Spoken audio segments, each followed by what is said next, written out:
Hi, I'm Amanda Gilmeister, and today I'm bringing you day 7 for our church-wide Advent devotional series. Do we use all the resources God has made available to us? As heirs of the kingdom, we have access to the vast power and protection of Christ. Yet we may only be tapping the surface. It's easy, especially at Christmas time, to keep Jesus in the cradle as a vulnerable baby with bad guys like Herod chasing him and God protecting him.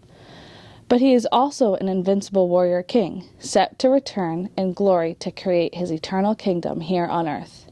We have access to this aspect of Christ as well, and that includes the family armor. In Ephesians 6, we are told to fasten the belt of truth, put on the breastplate of righteousness, and shoes to proclaim the gospel of peace. We are to take up the shield of faith, the helmet of salvation, and sword of the Spirit, the word of God. But do we bother to armor up every day, or do we go out half-dressed? Sadly, we need to defend against our me-centric world and what it says we are entitled to have and want. In 1 Samuel 18:4 and 5, Jonathan willingly gives up his right as earthly heir to the kingdom of Israel under his father King Saul in favor of David.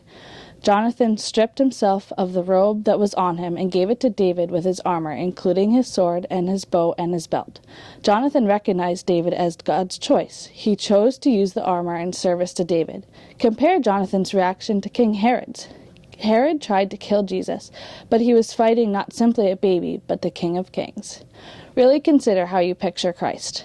Practice putting on the armor of God this week. Which piece fits the easiest? Which is the most difficult for you?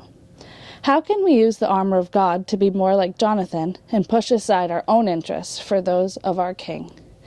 In Titus 3:7, it says, "So that, having been justified by his grace, we may become heirs to the hope of eternal life."